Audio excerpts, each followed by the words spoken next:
Hello, avid readers, book nerds, and casual observers. Welcome to the read-along brought to you by the Lit Roundtable. I'm Anna. And I'm Joseph, and today we are talking about Hall of Smoke by H.M. Long. All right, welcome to week 6 of Hall of Smoke. Here we are again. Yes, talking about chapters 26 through 30 today. Oh, yes. There's a lot of... I say this every time, but man, a lot. There's a lot that went down with our girl Hessa. Mm-hmm. Yeah. Gosh, okay, so she basically gets interrogated by Quentis, the ARPA dude, ARPA priest, and Yes. he's like, where is Aang? And is super insistent on finding out like what Hessa is doing, to the point he drugs her. Yeah. She is attacked and drugged. And he's rooting around in her brain, trying to find hints about like her past. And he says he's specifically trying to find a way to extinguish like her Ingi fire and to make her not an Ingi anymore.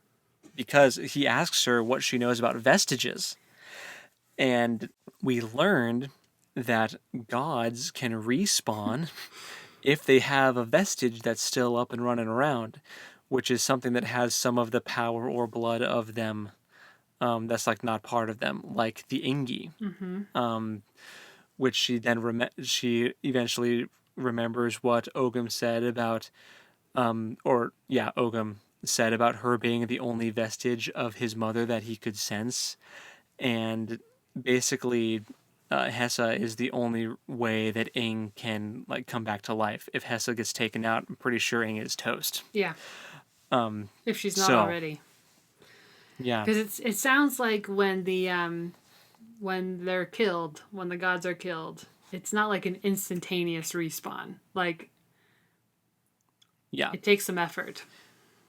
They have to crawl out of the grave. Mm-hmm. It sounds annoying. Yeah, it does. Yeah. And creepy. Mm-hmm. Very like Night of the Living Dead. Yeah. So while Quentis is like creeping around in her brain, he's making her relive memories, which was helpful to us because we got a flashback of like her meeting Omasgat and that was really interesting, and how she's so confused when she realized who he is, why Aang wants him killed, because he's so likable. Yeah. And I did make a note of a really interesting conversation between Sixnit and Omasgat, where she walks up super preggers and is like, oh, you're a couple days early because, in a couple days you could have met my kid. And he is like, oh, I am early. And in reflection, as Hessa's watching that, she's like, oh, wait a minute. And then it like cuts away. I'm like, oh, you're so close to remembering or like realizing something important about this kid. So, do we think Omasgat's the dad? Is that where you're at? No. Is that where you're at? I thought maybe that's where you're going with this. That's not where I was at. No. Mm-hmm. I thought maybe he knew something about the kid, and maybe that's why he was there. Yes, that he's there for the same reason that Gator, whatever, wanted Sixnit and the child. Interestingly enough, I realized in the audiobook the R is silent. It's just like God, which sounds weird sometimes because it sounds like they're saying God. Yeah. God has the child. I'm like, oh, wow. What? Anyway, you can keep saying it however you want to say it. Yeah. But you asked me last time we recorded, and I was paying attention this time. It's all good. Anyway, it's just interesting to see how that's coming together. And we find out in this section that now Ogam is with Sixnit and the babe because God was like losing his mind up in the mountains and going a little crazy. So Ogam was like, man, I'm just gonna take over this situation right now and take care of this kid and its mom. Yep. But I think that Omascat knew something about the baby. That was my point. I think that Omascat is one of the old gods returned, and that he knows something about the baby. Ooh, or he's a vestige of one of the old gods, maybe? Maybe. And, like, he's one of the reasons why they can come back, and that's why Ing wanted him dead, because he's a vestige. Maybe that's the connection. Maybe. Or he just is one, either way. Because at the very end there, too... Okay, we'll get into, like, the very end thing. Because, like, what the heck? I just remembered that just now. Like, with our boy... what's his name? Estivius. The other...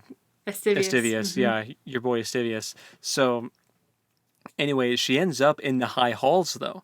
She's in the high halls, in, like, her creepy, weird dream state from being drugged. Super drugged. Yeah. And talk about being high. She's in the high halls. Well, and she can, like, hear Ogam sometimes, but she can't understand him. Like, she's really, like, in and out of it. She's tripping. She's like Alice in Wonderland right now. And Ogam does, like, appear to her and tells her to, like, he asks her, like, you haven't eaten or drinking anything, right? Like, you haven't done anything, right? But then when he's leaving, he's like, you know what? Go ahead and eat and drink as much as you want. Fill your belly. That's how you're going to break out of here. But don't tell my mom or my aunt. Like, or that was anybody. so funny. Yeah. He's one of my favorites. He's really funny. Yeah, he's pretty great. But then she proceeds to eat and drink a bunch, and she ate some honey that gave her some superpowers. She has new powers now, which are interesting. And she stumbled across one of the other gods, the storm god, whose name I forget. Iskar? Yeah, something like that. Something like Eskar. that. Yeah. The storm one that was zapping ARPA Yeah. earlier.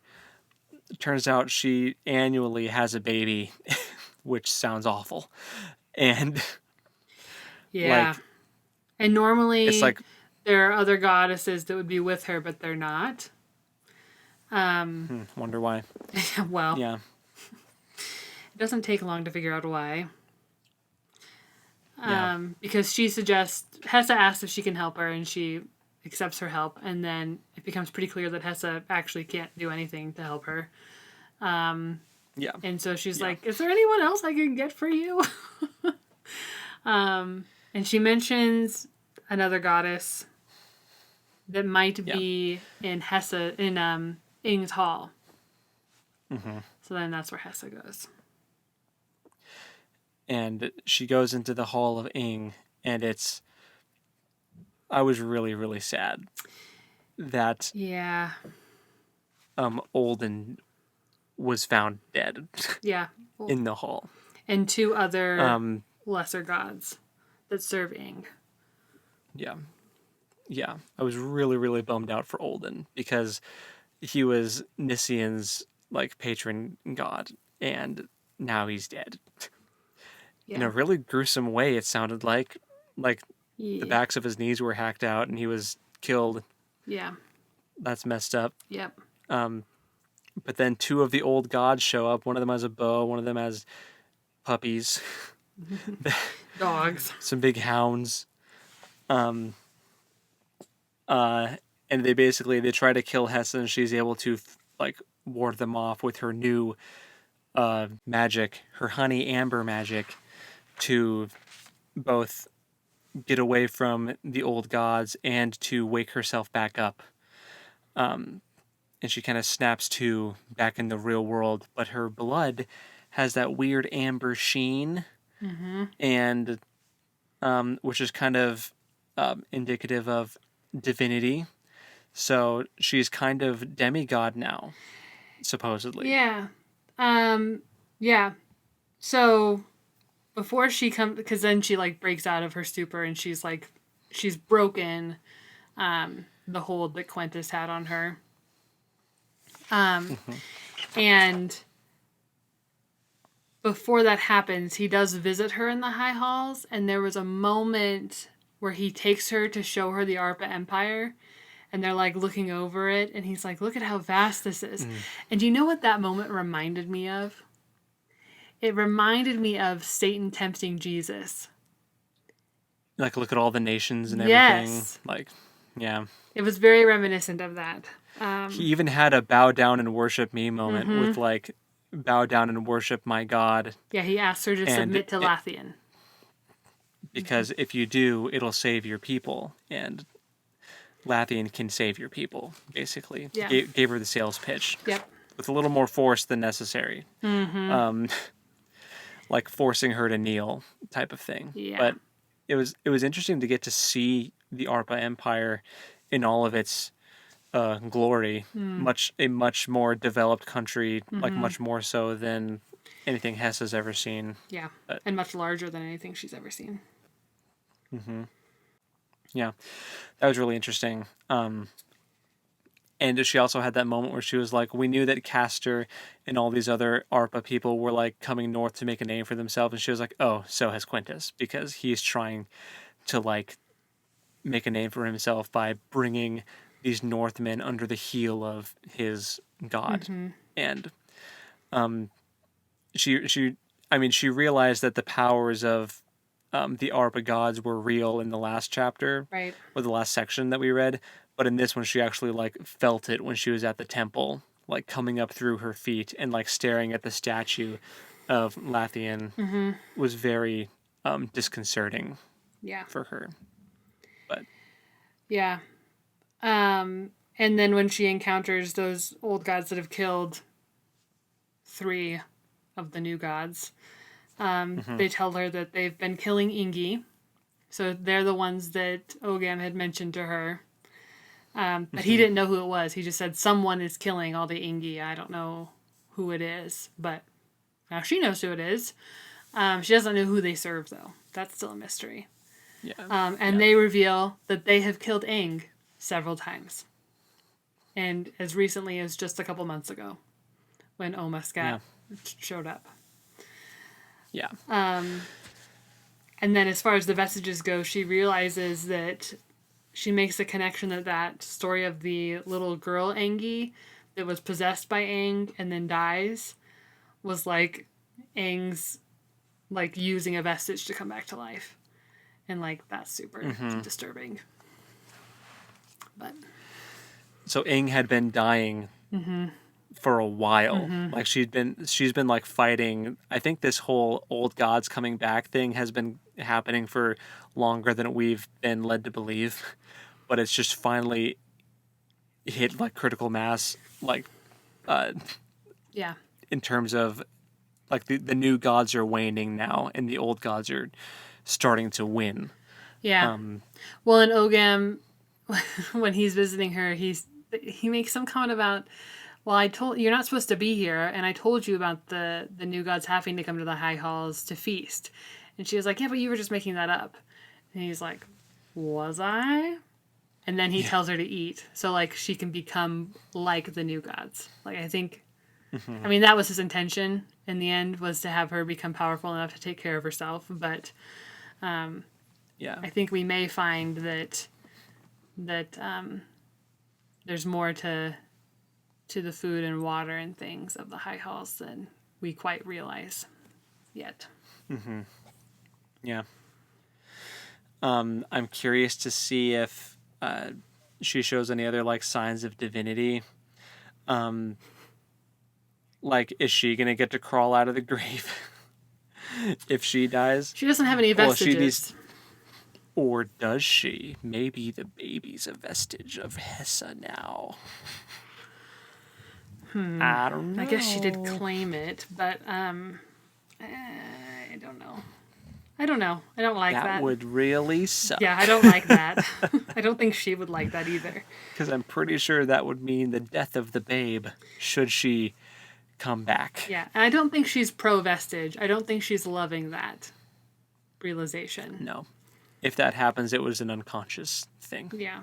Although she is still, like, in spite of having all these revelations about who Aang is and what is happening in the high halls with all the other gods, she's still like, well, Aang is still my patron, so I'm still gonna do stuff for her. And I'm like, Yeah. lady, you are a demigod yourself right now. Just forget Aang, and all your people are already dead. You're in a toxic relationship with your patron. You're in a super toxic relationship with your patron, and all of your friends and family are dead. So move on and just protect yourself at this point. And the people you do have left. Go find Sixnit and the baby. And forget about Aang. Yeah. Yeah. But. So, but Ogam also did say that he didn't sense where his mother was, and he didn't sense her death either. So I think she's right now she's just hiding. But if she gets killed again, I think it would mean Hessa getting killed so she can come back. Mm-hmm. So it's like Hessa's her last life in a video game. You know? Yep. So I guess I just need... Hopefully Aang comes back at some point before the end of this book and kind of explains some of... her actions. Yeah. Like, if you want Hessa to keep being your follower, you're going to have to, like, level with her a little bit. Because now she knows too much. Like... But you also need her because she's your last vestige, which is probably the point of the story. Like, yeah, that's how she can continue to exist. But for her to still learn all this stuff, if she wasn't the last of the Ingi, Aang would have killed her chapters ago because of what she knew. Yeah. I've no doubt. But yep. Yeah, it's interesting. Maybe Hessa becomes the new goddess of war. Maybe she takes Aang's place now that she has divine blood. Maybe. Who knows? Yeah. Speculation. It's a good one. Yeah, I don't have any, like... I think she's too insecure about herself and indoctrinated to actually step into her own right now. I think that it's going to take some more pushing for her to actually get to that point. Yeah, I agree. So the last chapter of this section, she's back in the real world. She starts her period, y'all. That is, all right. This is the first time in any book I've ever read where a woman's menstrual cycle was ever even acknowledged. Like, in a meaningful way, and not just like a passing, like... Or not in like a gross Game of Thrones way, which means, oh, now you can have children. Like, right. You know what I mean? Like, this is the first time I've read a book, and because I was like legitimately confused the first time when I like read the sentences. I looked down and I was bleeding. Oh, my bleeding had started, and I was like, I thought that she was referring to like when the old god like hit her in the gut with his claws. I thought that she had like forgotten that she was wounded and there was blood from that. But then she talked about how it was seeping through her trousers and it was her time for her bleeding. And I was like, oh, it's her period. I didn't even think about that because I'm a man. Yeah. And I just, I so appreciate that. Sorry, I interrupted you. Go ahead. No, I didn't have anything else meaningful to add. No, I so appreciated that she's like, she doesn't have any of her usual things with her to take care of herself. And she's basically being treated and is a captive right now to Quentis and the Arpa. And they've got her tied up. And so she tells Quentis that she needs some towels and some privacy. And he's like, not going to give it to her. So she just pulls up her short shirt to reveal herself bleeding. Not like...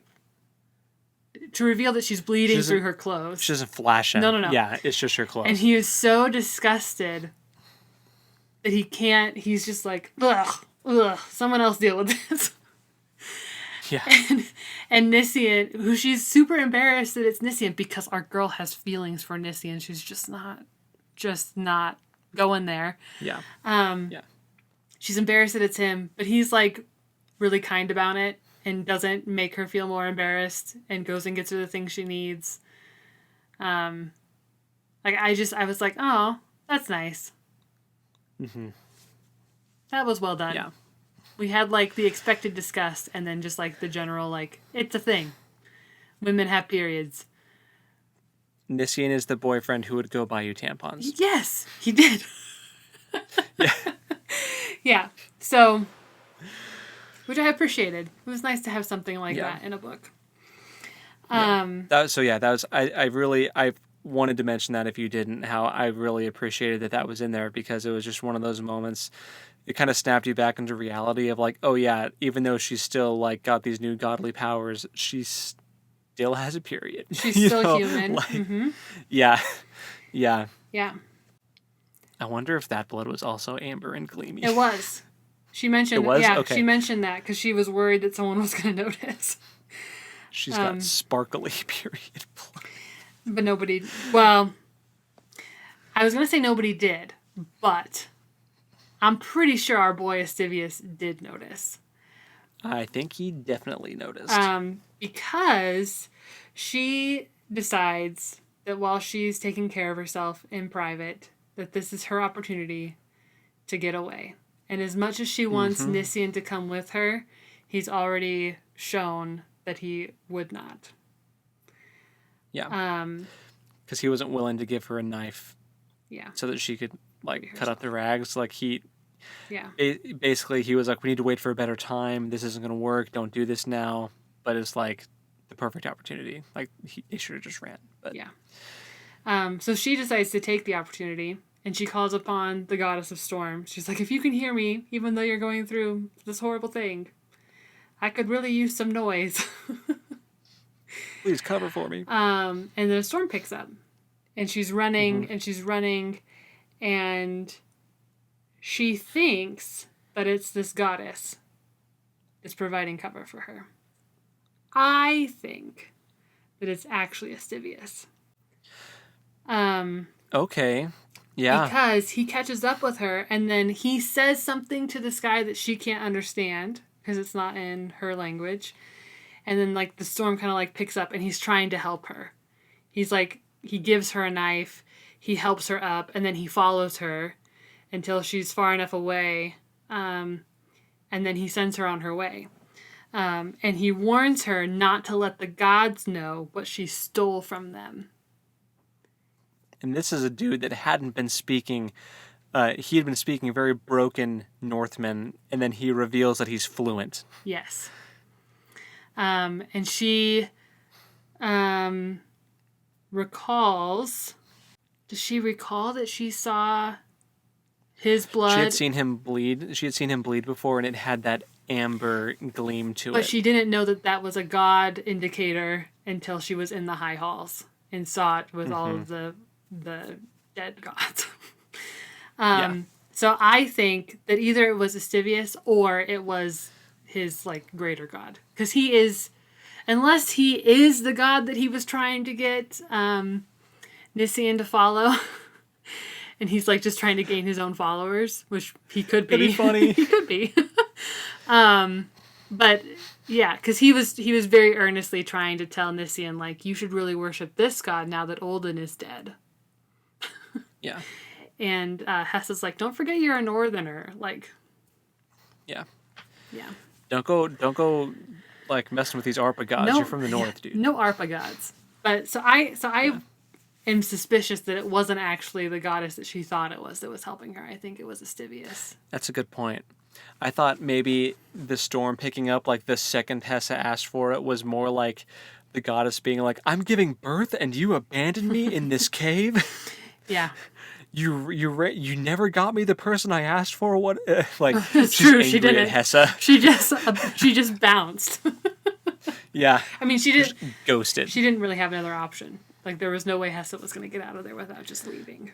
But I mean, I have a feeling that goddess is now also dead because she didn't have any of the normal attendants, and she was in the middle of childbirth, super vulnerable position.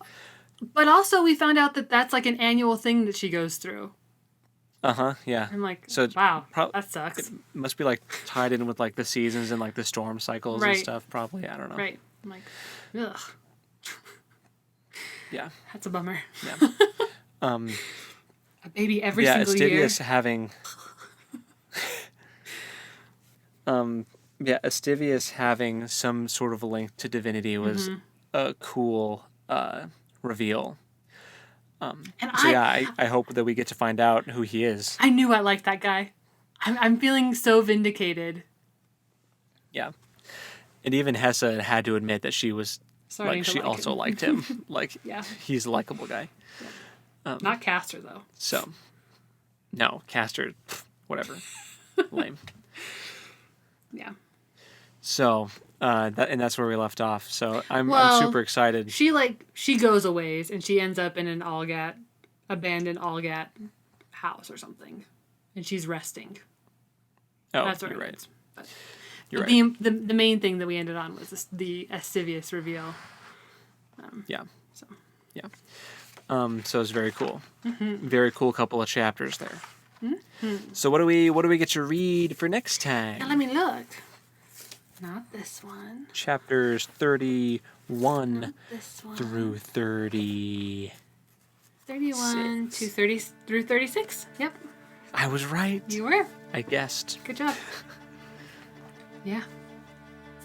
Oh man, it's so good. Very good. Yeah, we're loving this book. We're loving this book so far. Yeah.